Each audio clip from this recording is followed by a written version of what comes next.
Okay, we'll just give it a couple of minutes for those joining. Hello, Kat. Hello. Hello.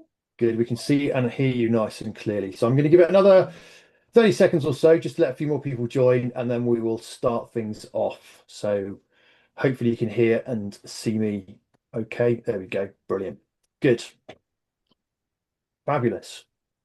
For the slides, do you want me to share them?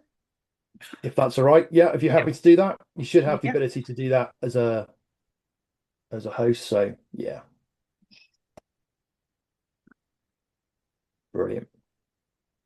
Yep. Okay. Okay, fantastic. Well, look, let's give it another 10 seconds and then we will start things off. So, chance to grab a glass of water or something stronger, Monday.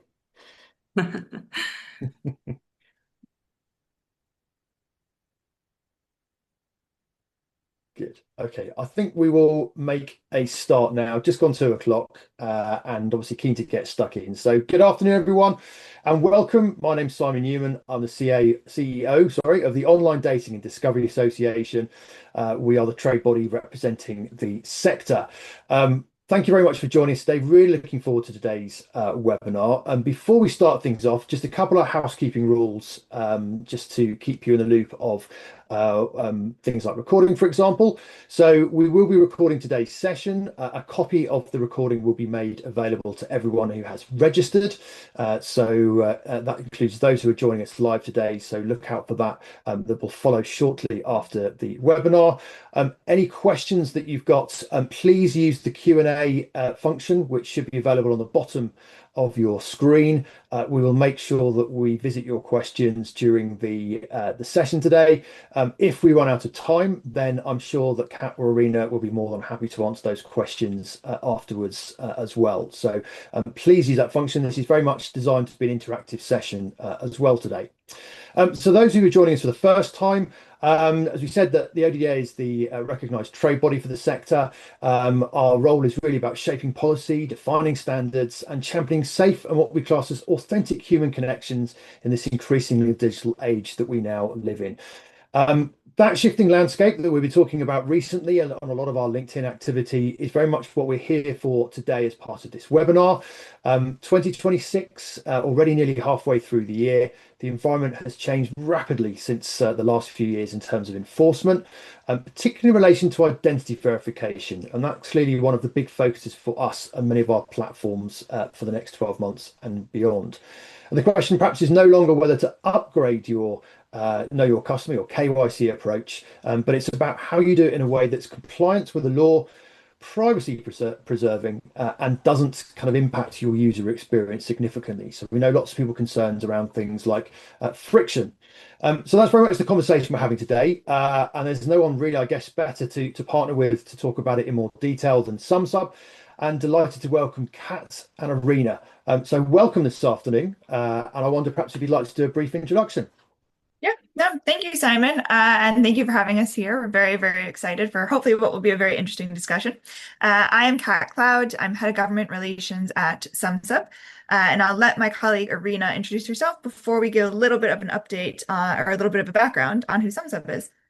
Brilliant. Thank you. Thank you, Kat. My name is Arina, and I'm a senior legal counsel focusing on the compliance for the European region at Sumsub.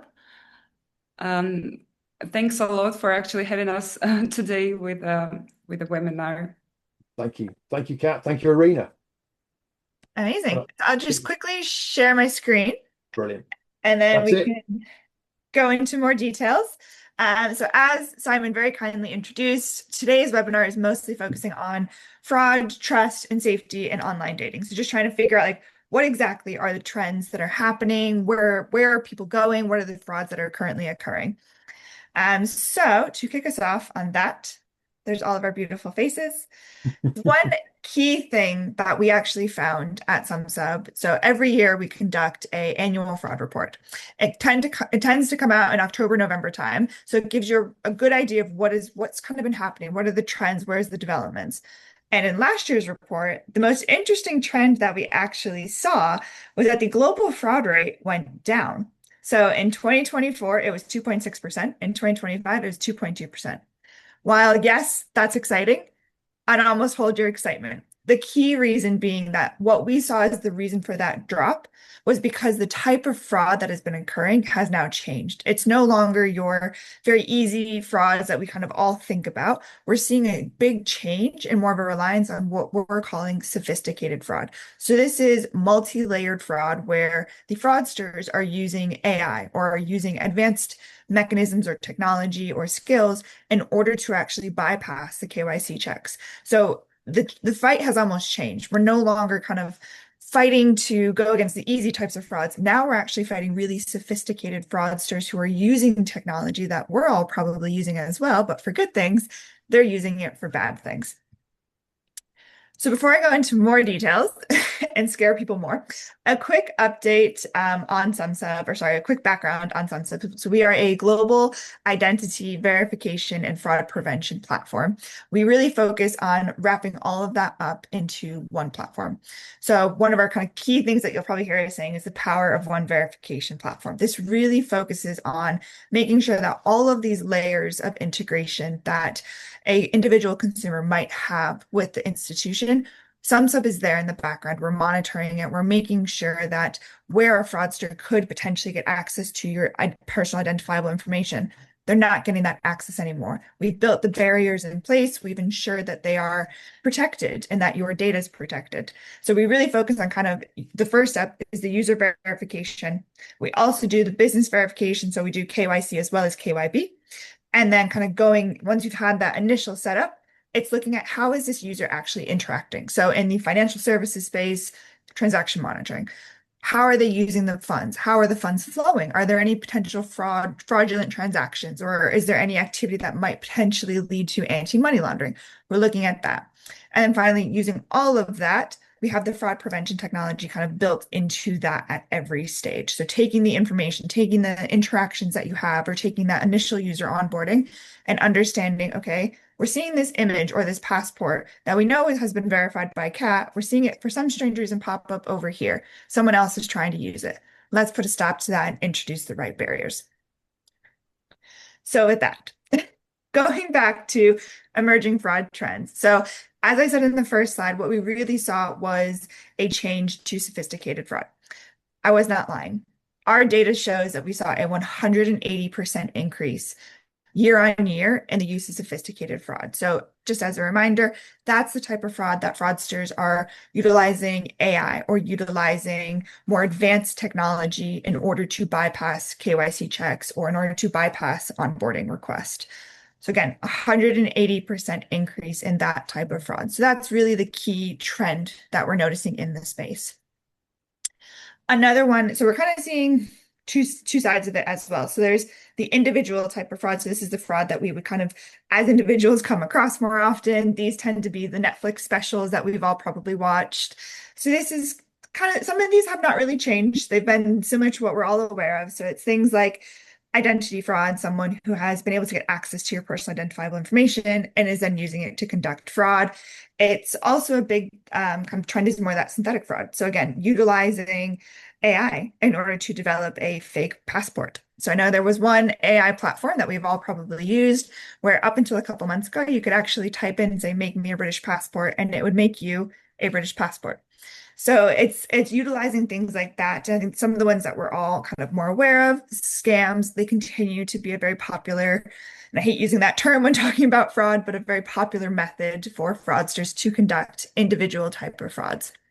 For the fraud at scale, what we're really seeing more and more of is these organized fraud rings. So it's not just an individual doing it on their laptop in their basement anymore. It's actually a genuine organization that is conducting it. So it's a bunch of individuals sat at computers, all trying the same type of fraud attacks, trying the same credit card numbers, the same methodologies, but in a more organized, kind of structured way of doing it. We're also seeing the AI agent fraud at scale. So this is kind of pulling on that synthetic identity, or the 180% increase. This is really that AI agents are conducting more and more of this type of fraud. And then finally, kind of the ones that we're all kind of more aware of and continue to be a problem is things like money mules that continuously is kind of popping up and continues to be one of the methodologies that we're tracking and we see as a trend in general continuing to grow. what are we kind of seeing as the new step or the next stage? So kind of going more from those are the trends that we're all kind of aware of. They've continuously been bubbling. What we're seeing now is more of the emerging trends is this idea of a newly or completely generated synthetic identity. So what this means, so in the past, they used to just steal your passport or steal your personal identifiable information that's available online. Nowadays, what we're seeing is they'll still probably steal that information, but it will be so you'll have one document that is verified and true that they purchased on the black market or stole or etc. But then they'll layer it with AI developed material. So it would be so from a CDD check or a KYC check, we have one document that is verified and looks true. But where they start to incorporate the other stuff and where the new challenges for companies like Sumsub is looking at those documents that they look real, but they've been generated by AI. So it's how do you track that and how do you make sure that you have the right systems in place to stop that? That's kind of the new frontier, the next like emerging technology that we're really seeing kind of grow in popularity. And that companies like Sumsub, companies who are in that KYC onboarding space are trying to kind of tackle and trying to understand what technology or what methodologies can we input in order to stop this type of fraud from occurring.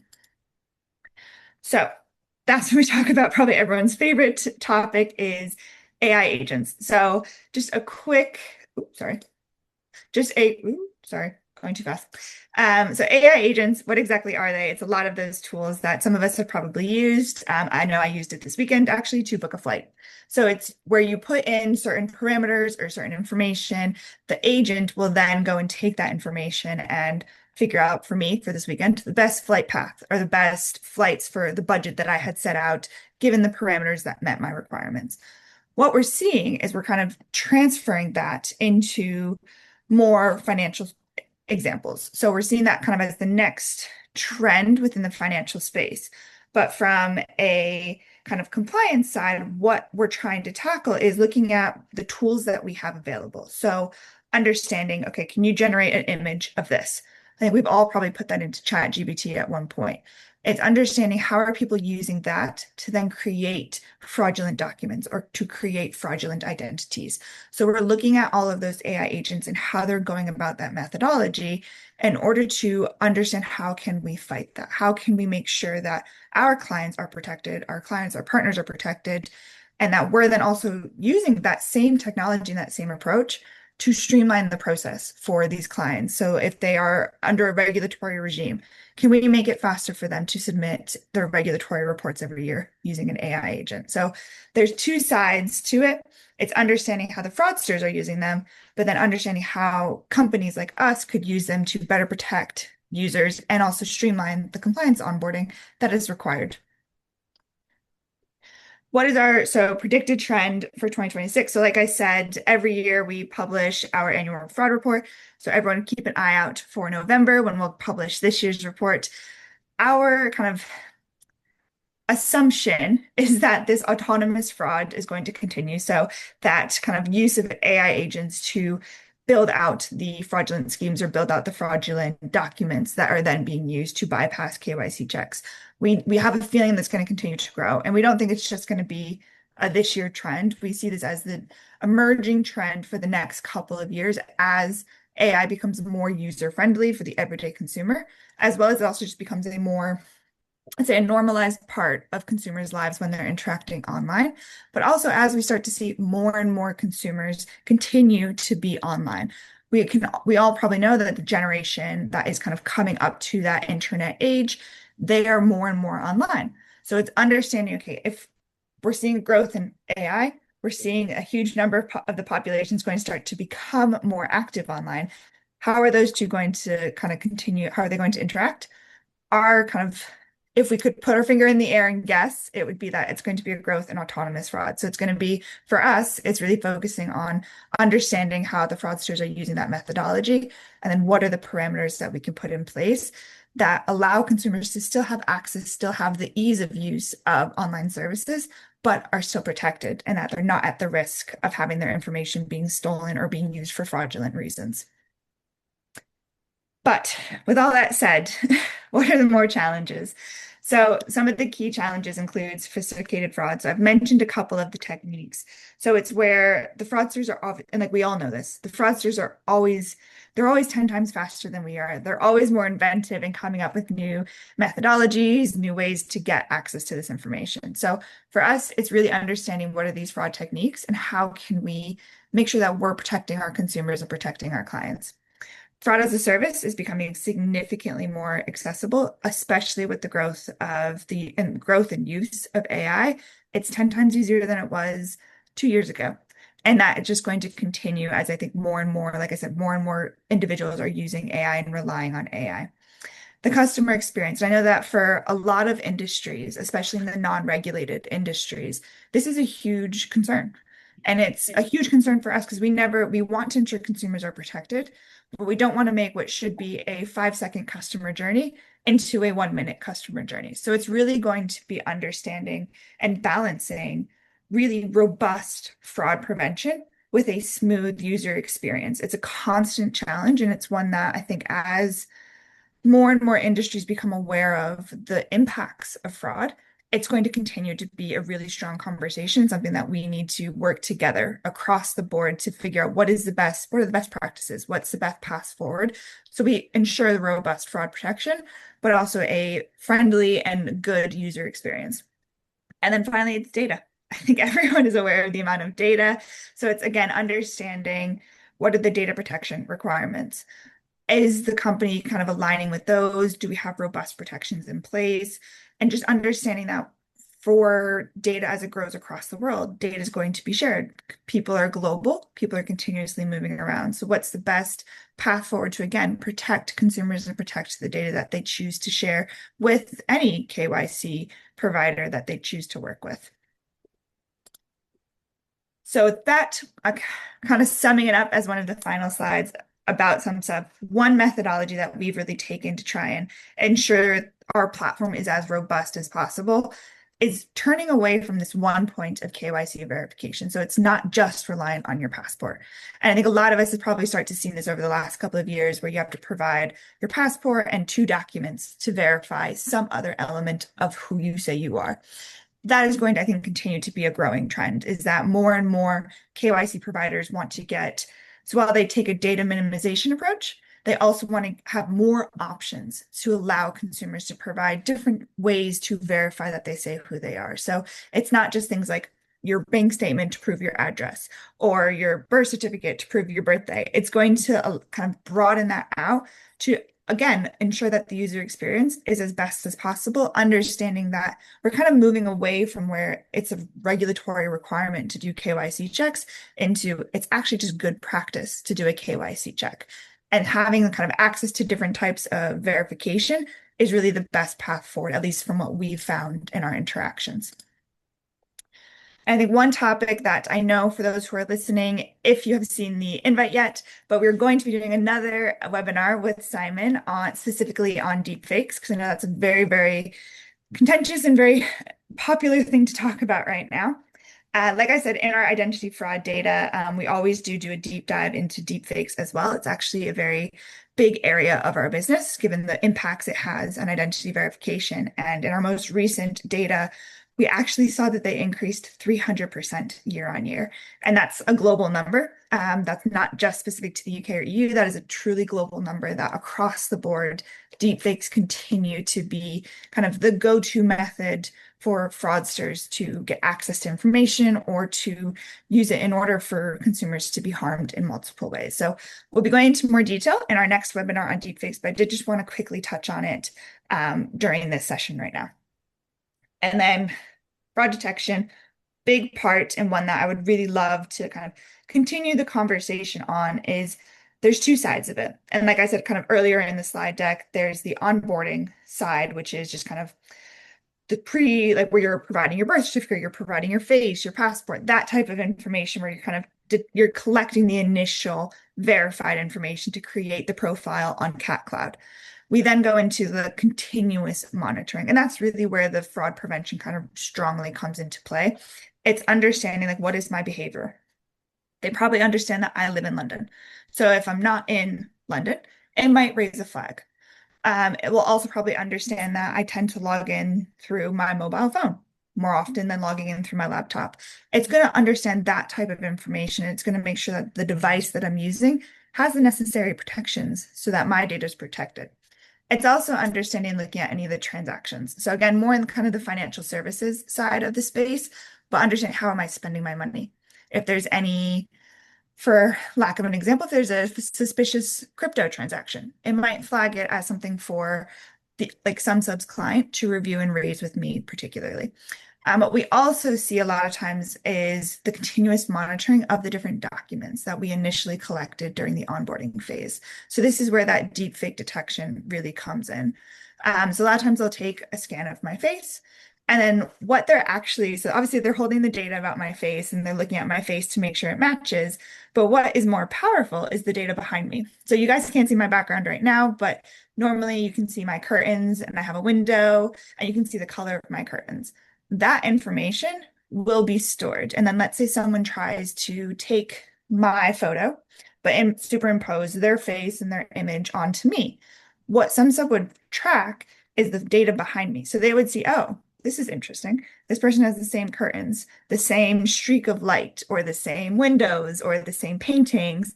We see that information. And from that, we're able to then kind of make an assessment and say, oh, this seems a bit dodgy. Maybe we should do a bit more research or flag it as a potential risk. So it's taking not just kind of that information that is my face to prove who I am, but it's also understanding the backgrounds and building on that and making sure that we track that information to help to detect those frauds. Another little quick topic on deepfakes is exactly to that point. So we're constantly understanding and using the kind of journey that customers have to go on when they are providing those kind of facial scans to see if there's been anything that's been tampered with. So what a lot of deepfake fraudsters will do is they'll actually tamper with the device. So they'll send you through a inaccurate website, or they'll send it through a way that they can actually hack our system. And the way that we're kind of doing the liveness, they will get around that, but we can actually see if they're trying to do that. So we'll then put a stop to that, and we'll be able to see it because we have an understanding of the device that you're using, so we can stop that type of fraudulent attempt. And now I will hand it over to my colleague Irina to give us an overview on the different kind of compliance and regulatory items that are happening, especially in the UK and Europe. Thank you so much, Kat. Yeah, indeed. I'd now like to briefly explore how the regulatory and compliance landscape is evolving around the industry. While there is still no single regulatory framework specifically designed for online dating platforms, for instance, a growing number of existing regulations from the different fields are becoming increasingly relevant for the sector. First, of course, I would say that data privacy remains central, as for instance, dating platforms process some of the most sensitive categories of the data, including the photos, private conversations, location data, preferences, biometric information from time to time. And of course, under GDPR and related frameworks around the globe, regulators are placing increasing emphasis on transparency, valid consent, purpose limitation for sure. And I would say that as a result, pretty much all the platforms that actually accept the users are increasingly expected to embed privacy by design principles into both product development, user safety features, etc., etc. But now we're more or less used to the privacy as the point, I would say, and now AI governance is also becoming increasingly relevant because platforms are actively using AI to detect fake profiles, for instance, some harmful behavior, some fraudulent behavior as well. And currently in the European Union specifically, the European AI Act, it actually increases the scrutiny around the AI-driven moderation, profiling, deepfake detection, biometric technologies, particularly where sensitive personal data or user vulnerability may be involved. So while certain obligations for high-risk systems will only become fully applicable in 2027, in practice, this doesn't mean that AI currently operates in a regulatory vacuum. I would even say that currently GDPR, and we are going a little bit back to the privacy topic, and other existing like digital safety frameworks, they're already applicable. Which means that basically these controls should be taken with extreme sensitivity and should be taken into consideration for sure. It's also important to mention the topic of age verification because they're also kind of becoming for us very relevant. Becoming stricter, especially under frameworks such as the UK Online Safety Act and also broader European digital safety initiatives. It will actually it will certainly move from the previous approach where the regulators are challenging like traditional reliance on simple self-declaration mechanisms, particularly for those platforms that may potentially expose minors to harmful or, let's say so, age-inappropriate interactions. So as a result, platforms are moving toward more reliable, risk-based as age assurance approaches, which potentially will actually include the verification, etc., etc. It's actually not only connected to, let's say so, child protection obligations, but also, I would say, for broader trust and safety expectations, because in general, the industry facing the reasons where the identity verification, for instance, trust infrastructures are becoming increasingly important within the ecosystems. And of course, those solutions that are currently presented on the market, such as Sumsub for sure, can help the platforms to strengthen the overall user authenticity, plus enhance the broader trust and safety expectations, also support any potential future age assurance obligations, reduce fraudulent activity, which is a very important and hot topic in the industry, detect bots, impersonators, for instance, and in general build, let's say so, safer digital environments without actually creating, let's say so, excessive friction for legitimate users. So I would say, to conclude the general topic, that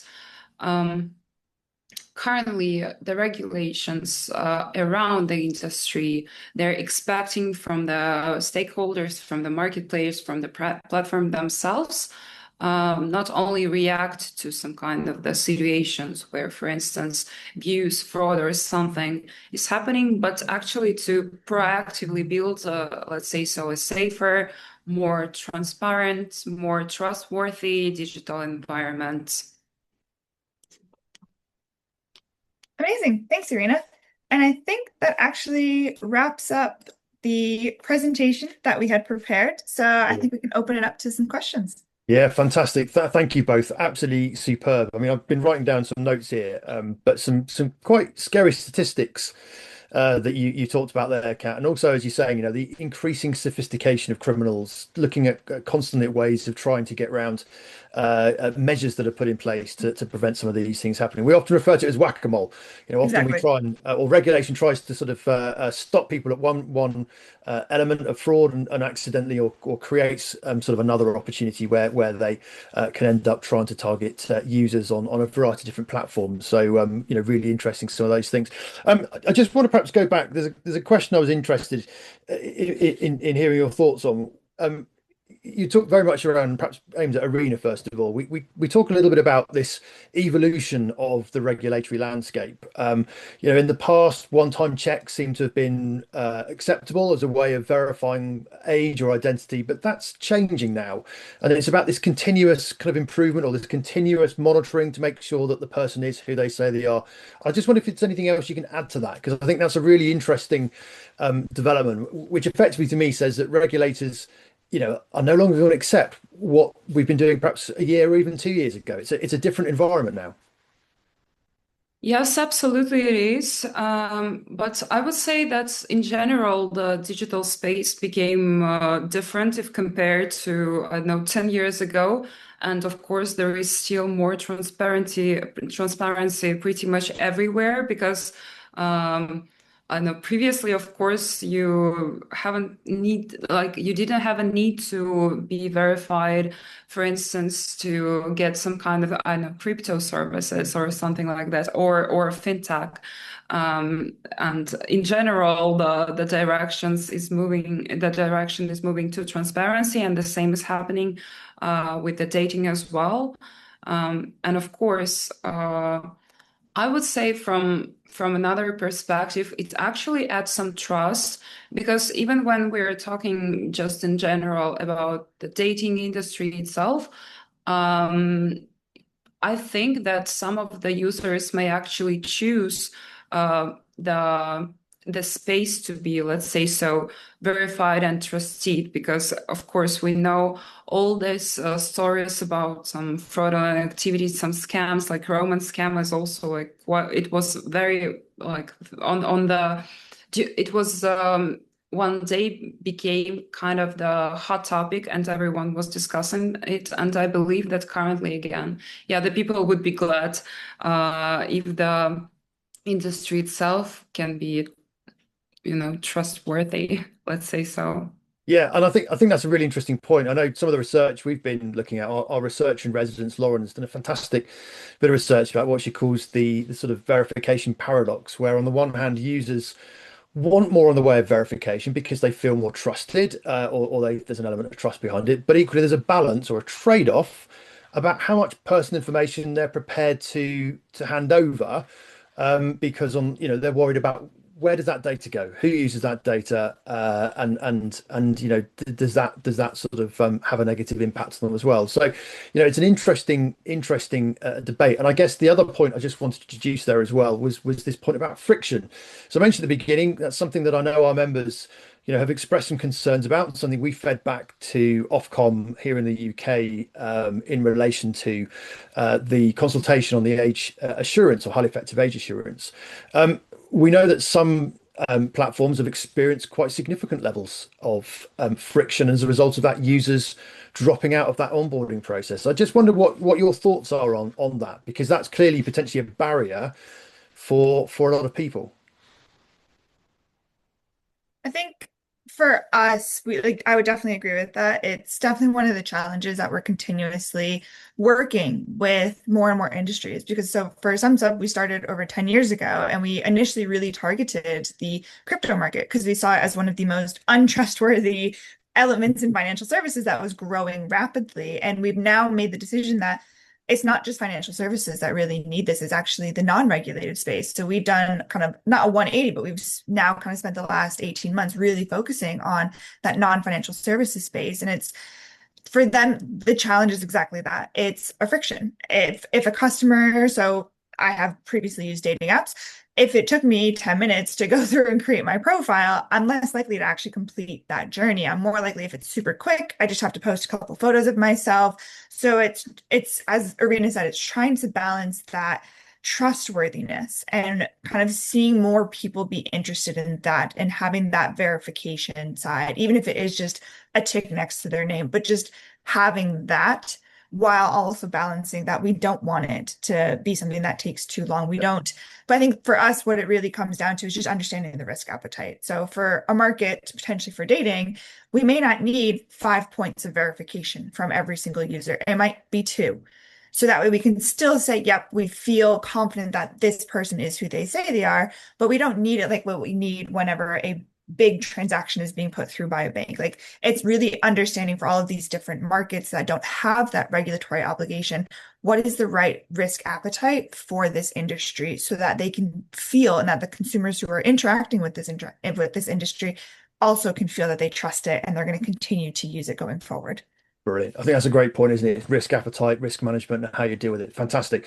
We've got a couple of questions in our Q&A. So again, just anyone else who'd like to ask a question, please do. I'm going to read this one out, the first one. So how do you see the broader verification landscape changing with the advent of greater device-based verification from the likes of Apple on iOS 26? Great question. Thank you, Duncan.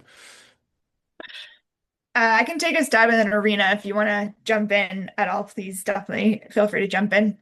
One of the elements that we do also include as part of kind of our total package is specifically on that device intelligence. So with, I think, more locally based verification on things like your iPhone that a lot of people use, if anything, it's going to sit complementary. So it's just going to be another layer that we can add to kind of our broader tool belt to say, yes, we trust this person that much more, or we trust this device that much more. So I don't see it as a threat or as competition. If anything, I see it actually as just another thing that we can put in kind of our broader scheme of verification that adds, again, just that another layer of trust and another layer that we can say, this device we know is trustworthy. So if something does happen to it, let's say someone's phone was stolen, and then fraudulent stuff or weird things start to pop up, we actually are that much more comfortable and able to identify that sooner rather than later and then stop the fraud from happening.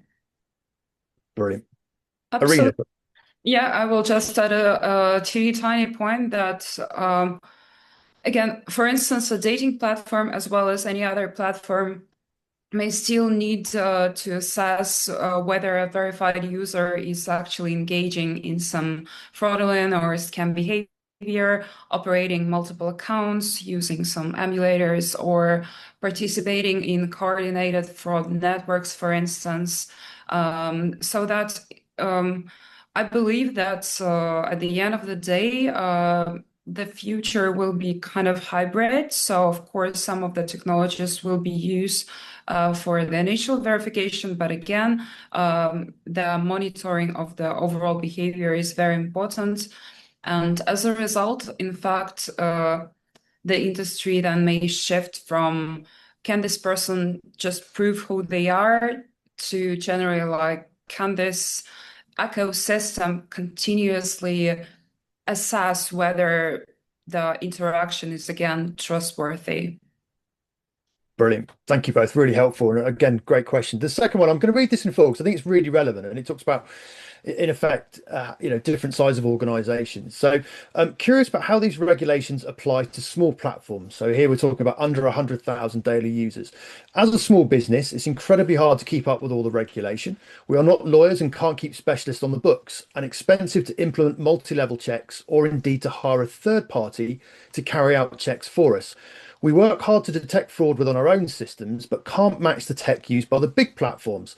Is there leeway for smaller platforms who demonstrate that an effort is being made? So it's probably one for Arena to start off with, I think, because this is more of a broader kind of compliance issue, but what the regulators are looking for and whether they will give some allowances for smaller platforms who obviously can't afford some of the the tools that perhaps the larger platforms have in place.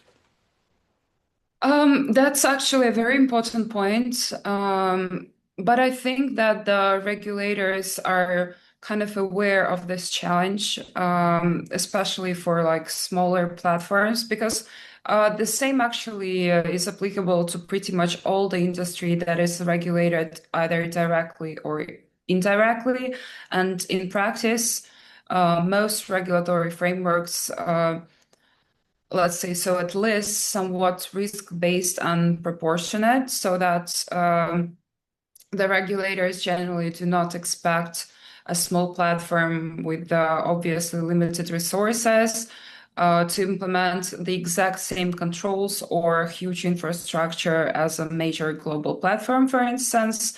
They usually expect the platform to help to demonstrate the reasonability under the decision, again, proportionality, and in fact, some good faith efforts to actually comply with those applicable requirements. For instance, we work with multiple customers, starting from the small to huge ones. And for both, the most important question sounds like, have you assessed your risk? For instance, are you taking reasonable steps to address them? Can actually the measures and the procedures demonstrate governance, transparency, responsiveness when the issue arises? So yeah, I guess that there is generally like the room for proportionality. And while the regulators still expect platforms, obviously, to show that the user safety, the fraud prevention, the privacy, there are actually overall there are a lot of solutions that can easily satisfy all of the needs that are currently applicable to the industry. Brilliant. And I think, as you said, look at. Sorry. Please come in. I was just going to add one point. I think it's also a very interesting time, especially in the EU, because we have the introduction of the Anti-Money Laundering Authority. So this is a brand new kind of authority that reports into the Commission that is specifically looking at and reviewing, only in the EU right now, but reviewing all of the anti-money laundering regulations that apply to both kind of traditional financial services as well as other services. So I think for some of those smaller companies, now is really the time, the opportunity to kind of keep an eye on that. So you don't necessarily need to respond to consultations or anything, but I'd say just watch it and just understand that right now is the time that they see this as a problem, because they understand that KYC checks need to continue to happen and trust needs to be within all the different industries. But you can't take the same approach to every single industry. So I think keep your eyes out over the next couple of months, next couple of years, as this new entity really kind of establishes itself and starts to review and update all of the relevant regulation. Great advice. Thanks, Kat. I'm going to come back to that in a second. I think the point I was just going to make there was twofold. One is that, I mean, clearly in those types of situations, that's where an organisation like the ODDA is there to support members by responding to those consultations and engaging with government, ensuring. And one of the key points we often make is about the impact on smaller organisations in particular. It's all very well designing regulations with large companies in mind, but often it's the smaller ones who bear the biggest cost, both in terms of finance, but also the admin burden as well. And that's crucial, and the impact on broader growth. Particularly if we look at the UK, it's 90% small businesses, if not higher than that. So important not to forget that. Just go back to Irina's point. I think, again, something you've picked up on there was around regulators taking a risk-based and proportionate response, which I think is really crucial. And I know Ofcom in particular have been very proactive about saying, pick up the phone to us, come and have a conversation with us. If you're unsure or you want to talk through your approach, then just pick up the phone, drop us an email, and engage with us directly, which I think has been a really helpful way forward. So I think really good points there as well. Kat, I just wanted to come back to you, and then perhaps also bring in Irina, just that broader point then again around compliance. So we increasingly working with a lot of startup companies in our sector, which is brilliant, and they approach us, and one of the questions they often ask us is, what do we need to do? So if you're a new organisation starting on this KYC compliance journey, what can you share with us? What are some hints and tips that would be really valuable for them? For me, the first tip I would say is just have a sense of what is the information that you actually are already collecting on your customers, because that you can then go to a KYC platform, hopefully Sumsub, but you could go to a KYC platform and say, this is the information that we are already collecting. Does that align with any of the kind of verification points? So if we go back to that slide that had all the different areas or points of verification that we could do, it then allowed you to try to tee that up and say, yep, we can do this check, we could do this check, or we could do this check. So it allows them to almost create a platform that works based on what you already have. Because I think where the cost starts to be incurred is if you are now required to go and get new or additional information on the people who are using your platform. So I'd say have a really strong understanding of what you already collect, and then be able to explain that to whatever KYC provider you're working with. So that way you can build a more tailored solution that fits your risk profile, fits your budget, and allows you to get the best value for money for what you're kind of investing into in doing those KYC and trust verification steps. Fantastic. Irina, that's brilliant, Kat. Thank you. Well, actually, I also would like to mention that when it comes to data privacy, for instance, here actually the proportionality, it actually doesn't mean no obligation, and actually certain requirements when it comes to GDPR, they apply regardless of company size, especially if sensitive personal data is being processed so that the platforms, independently of their size, independently of their stages, they actually should be focused on some basic points that the regulator will still expect from them, being a data controller under GDPR, and that will basically include a clear privacy notice, clear consent, data minimization, security safeguards for sure, proper handling of the user's requests, and of course appropriate retention policies in general. And taking this into consideration, further, you are able to build a KYC approach that can be, first of all, like user friendly for the account holder at the end of the day, plus compliant, plus actually help to reach those goals that are also underneath the verification process itself. Brilliant. Thank you. So really helpful tips.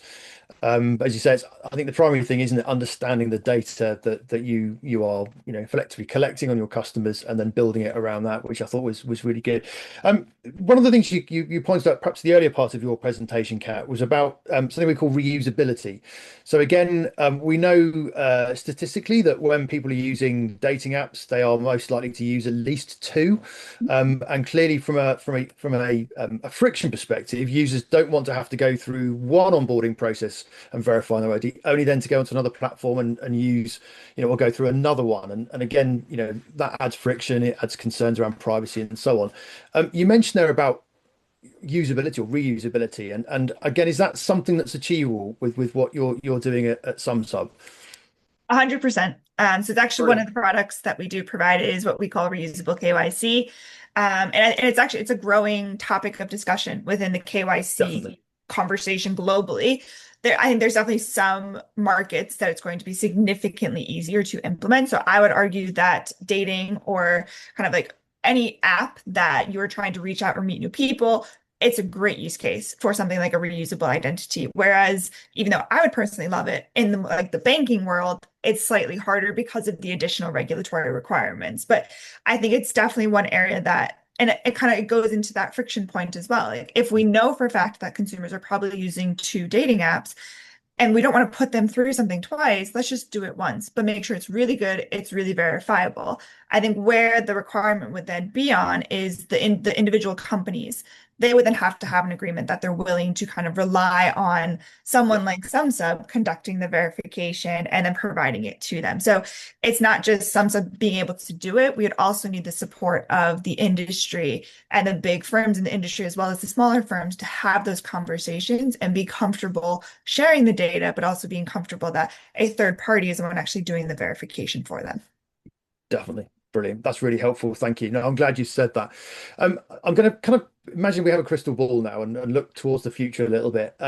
We heard in the UK last week with the King's Speech plans for digital ID, which are being firmed up. And we've ironically got a meeting with government this week to talk a bit more about that in to see understand what that means. As we mentioned across the European Union, there are big moves now. There's the wallets that have been in place. There's ID verification coming in as well more broadly. The US are now implementing it on a state level as opposed to federal level.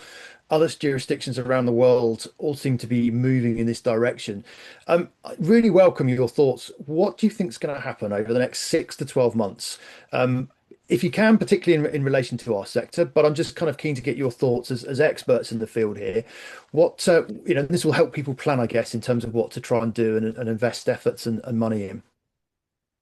I'd say for me, I would definitely say I think there's going to be a growth and a reliance on obviously having KYC, but having a strong KYC verification process included, like speaking to like two companies, both big and small, as we start to see more and more jurisdictions are leaning towards a government-backed identity model, which is what a lot of these governments are pushing to do. You're going to have this one source of truth, which will be the government database. And then what you're going to start to see is companies like Sumsub or other kind of third-party providers are going to really be the ones doing the innovative and fun side of things. So I would say start building those conversations now, because as Irina said, the requirement to have KYC is not going to go away. If anything, I think we're going to start to see more and more industries and more sectors are going to be included and start to see a legal requirement for them to do KYC checks. So I would say start preparing those conversations now. I'd say first start kind of thinking about what data do I collect already? How does that sit kind of looking at AML requirements in some other sectors? How does that kind of compare?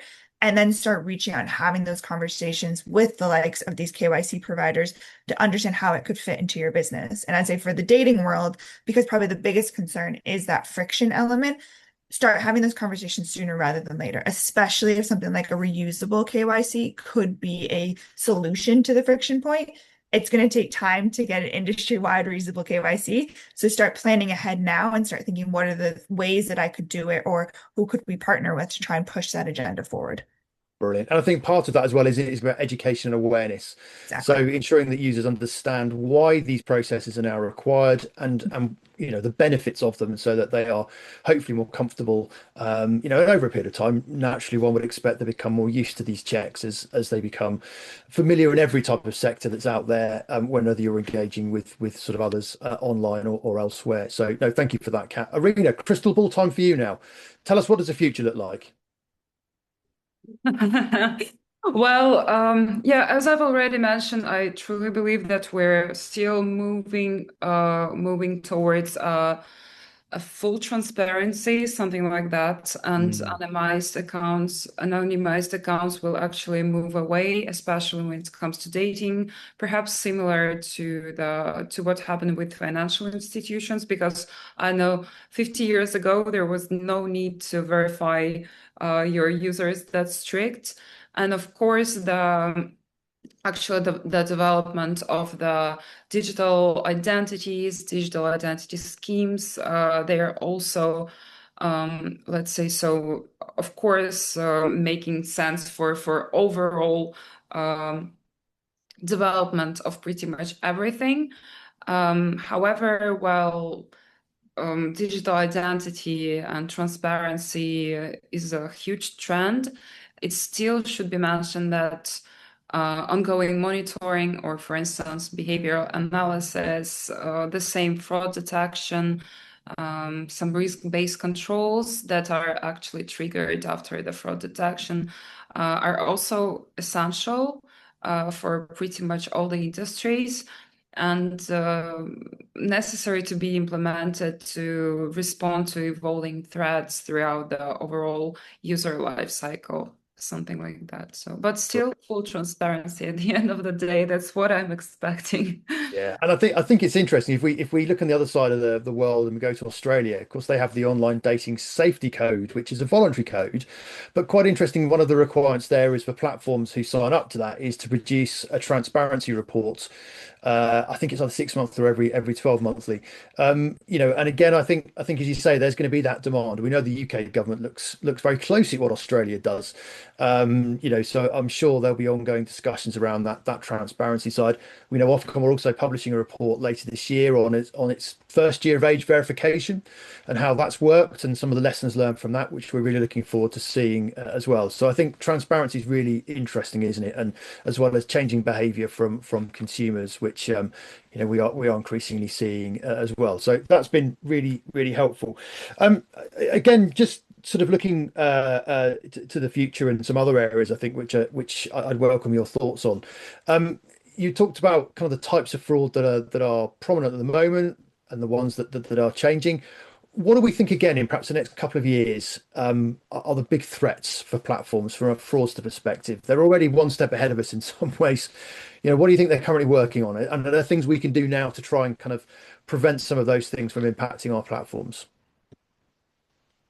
Um, if I had a crystal ball, I would say that they're probably working on ways to retain or get access to verified identities where they no longer actually have to provide a document or go through a liveness check or do anything. I think they're almost trying to skip that part and go to the continuous monitoring side of Yeah. things. 'Cause I think one of the things that we find is majority of the fraud doesn't happen during the onboarding stage. It happens after. And I think because we've built really, really strong onboarding mechanisms. So I think what everyone almost needs to now focus on is after that onboarding, how do we ensure that it is continuously being protected? And I think that's where a lot of the fraudsters are focusing on, and they're trying to come up with different attack vectors in that stage of the life cycle, especially as more consumers are becoming more and more online, more information's online. So it's easier for them to try and overcome those challenges once you've already gone through the verification. So it's really trying to understand what part of that stage is weak, where the fraudster is accessing the information, and what are the mitigation tools that we can put in place to stop it from happening. But so I would say probably the next couple of years, majority of the attack vectors will be in that kind of just everyday life. Let me just use my account or use my whatever I'm using this platform for my everyday life. That's where the risk is going to lie, and that's where the innovation from fraudsters is going to start to happen.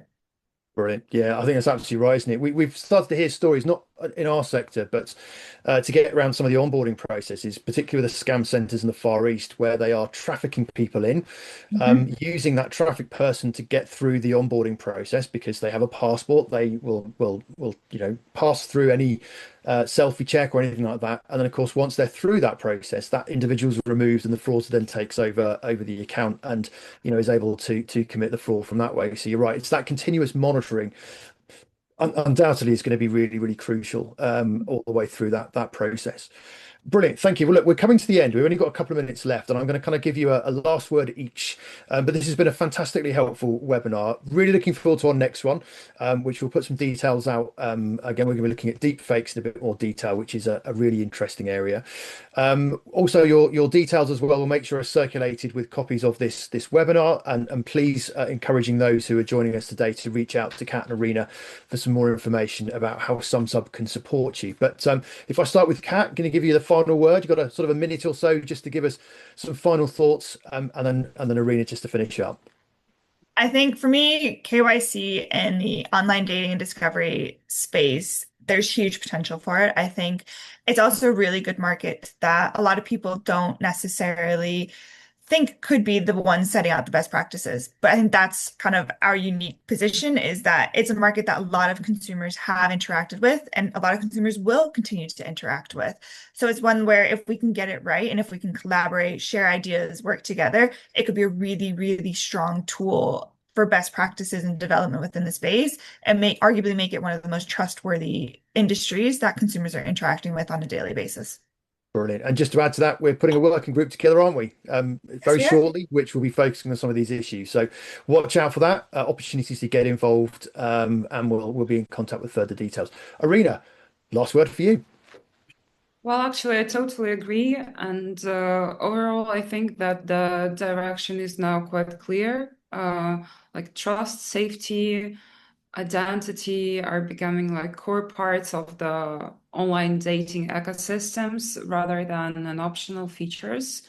And everything around it, like regulation, technology, user expectations, will move in the same directions toward like safer, more transparent, more accountable digital environments. And actually, while the challenges are also certainly evolving, especially for the platforms themselves, there is still like a real opportunity for the platforms to build like stronger user trust by approaching compliance, again, verification, also fraud prevention, and not only perhaps as a regulatory obligation, but also as a part of overall user experience and platform integrity. Brilliant. No, thank you very much for that. Well, that's been absolutely superb. And I was just going to say the other thing I was just going to add there was what we're also seeing, I guess, at the moment are regulators working together. So we've got the Global Online Safety Regulators Network, which I saw the other day has expanded even further. But as well as those involved in online safety, we're also seeing more collaboration and partnership with data privacy regulators, which I think is an interesting development as well. So it's certainly shifted massively in the past year. And I think that gives a sense of direction for the next 12 months and beyond. So just finally, as we hit 3 o'clock here in the UK, thank you once again to Irina and Kat from Sumsub for a fantastic presentation and webinar today. Thank you for joining us. We will be in touch very shortly with a copy of today's recording, and we'll make sure that you've got details for Kat and Irina as well as part of that.